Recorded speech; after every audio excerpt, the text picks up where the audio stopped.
especially the Jewish houses, and robbing and killing. So everybody in the house crawled under the house. It was standing on sort of on stumps, you know. It was built. It didn't have a basement, but the house was standing on stumps, and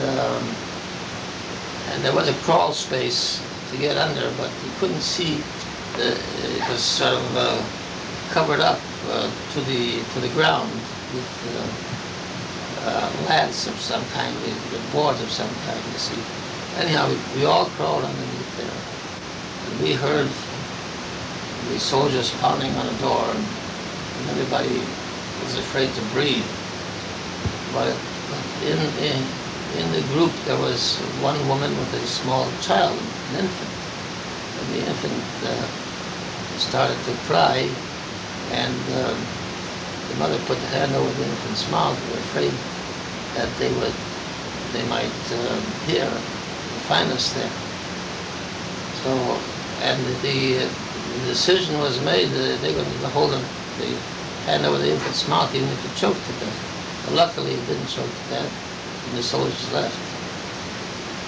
Shortly after that, my mother took us to, they had an orphan asylum in Pinsk, and she took us there and somehow managed to get us in there until this thing blew over. She felt that in an orphan asylum they wouldn't bother. As far as happy moments in Lubiev, for instance,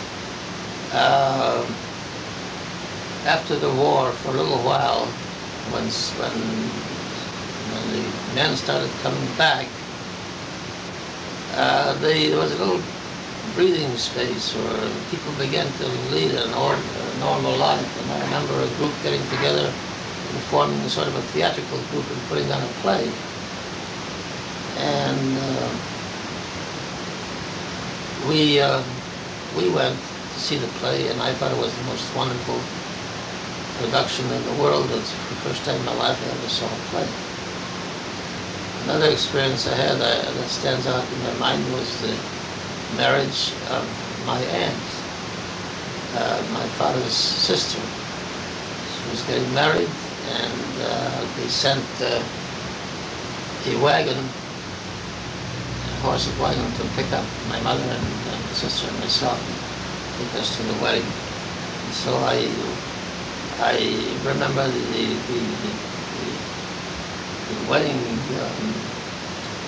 ceremony, the dancing, the Hasidic type of dancing, where men and women did not dance together. The women would I don't know, go around in circles.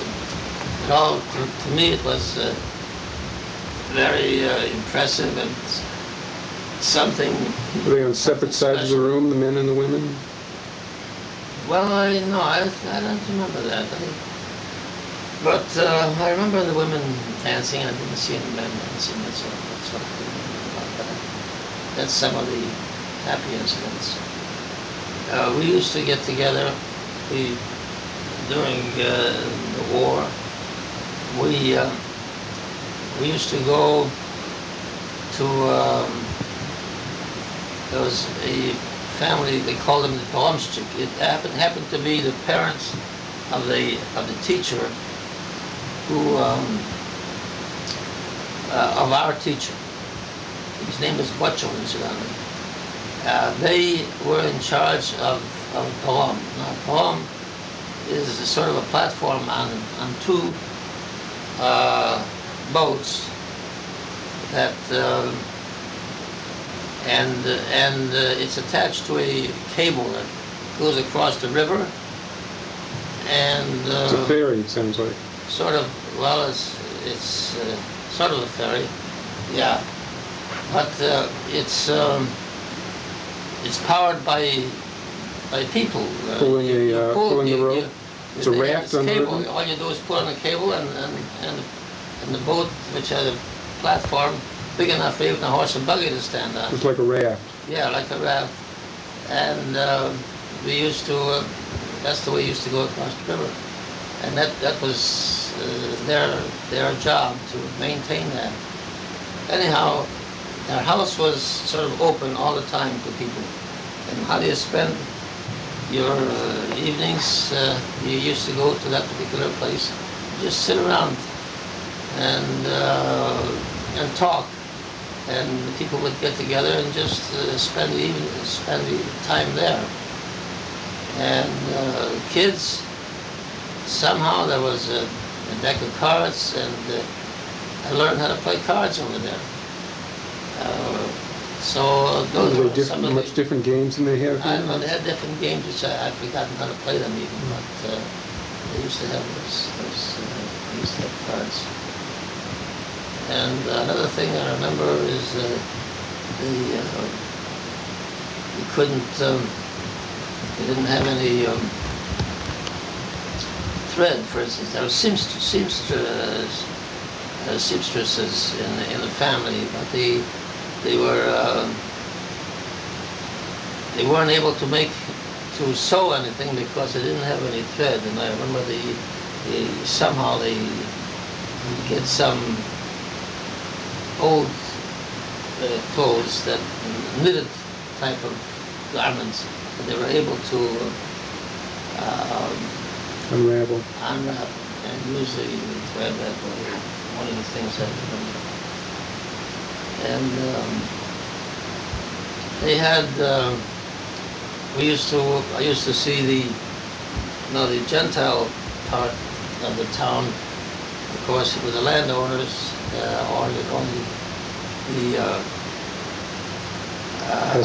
peasants, whether they owned land or not, they worked it, and they grow corn and so forth, and we used to see that. And they would grow flax for making rope. Yeah, and they had a very primitive way of loosening up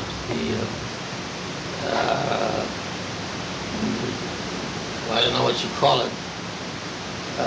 We used to call it clutcher. You take away the cover, you sort of beat it on some kind of a thing until it comes apart, and you end up with something that you could spin into the yarn. See, it's very primitive, but that's the way we used to do it then. So I don't know what else I could tell you. That's plenty. My arm's getting tired and I'm running. My battery's running down. Okay. Thank you.